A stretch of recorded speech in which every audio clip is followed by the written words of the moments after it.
Ay, grabe na ang kapal ng snow. Hindi ko problema yung snow eh. Ang problema ko dito sa Canada, yung lamig. Okay, tara na sa loob.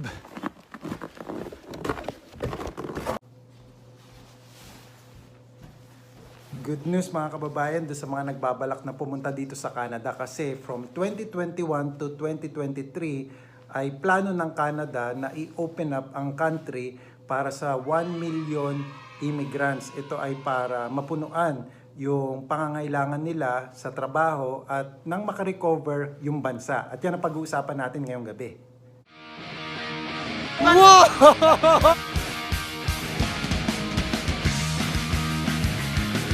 Welcome to...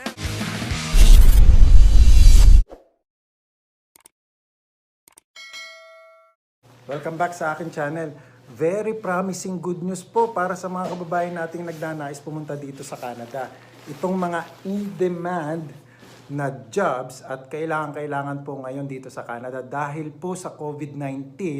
Kaya recently lang po ay nag-announce ang Government of Canada ng kanilang plano para makarecover ang ekonomiya ng bansa sa pamamagitan po ng pag-invite sa ibang mga bansa na mag-immigrate dito sa Canada.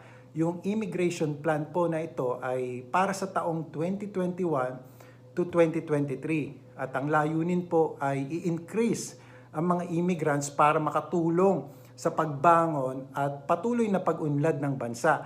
At sa ganitong paraan ay makapagbukas din ng maraming opportunity sa mga Canadian, especially dun sa mga nasa middle class. At dahil nga po sa pandemic na ito ay na-realize ng Canada ang impact at tulong na nagagawa ng mga immigrants para mangalaga sa well-being ng mga tao at sa iba't ibang sektor ng lipunan. At dahil dito, kaya naman lumabas itong tatlo sa pinaka-importante or in-demand jobs na pagtutuunan ngayon at nasa priority list ng mga trabaho. By the way, lahat po ng information about this video can be found at canada.ca website.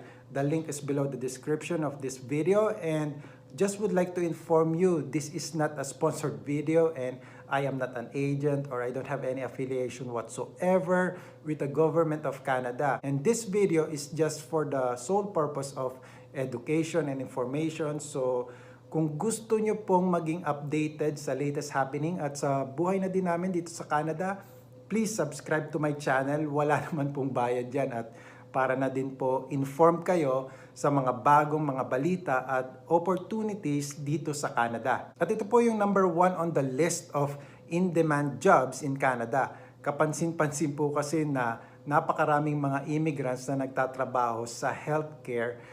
Subukan nyo na lang pong pumunta sa hospital dito sa Edmonton.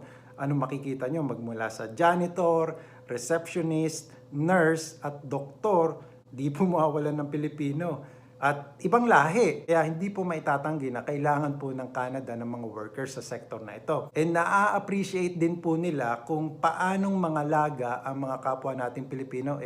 Alam nyo naman po siguro kung paano mag-asikaso ang Pinoy, di po ba? Kaya nagre-rely talaga ang Canada sa mga immigrants pagdating sa healthcare system. And second po on the list of in-demand jobs ay sa information technology. With the age of technological advancement, Canada is in need of IT professionals. Malawak po kasi nasasakupan ng information technology sector. Kala ko po dati na pag sinabing computer science ay isa lang po ang trabaho nyo. Kala ko noon, yung computer programming lang. Pero ang lawak po pala niyan. May computer engineering, cybersecurity and threat management, database developer. Naku, sari-sari po ang parang doktor. Iba-iba din. So, yan po yung pangalawa sa mga in-demand jobs in Canada. Yung pangatlo naman po ay farmers and producer. And for your information po, Canada is one of the largest agricultural producers and exporters in the world.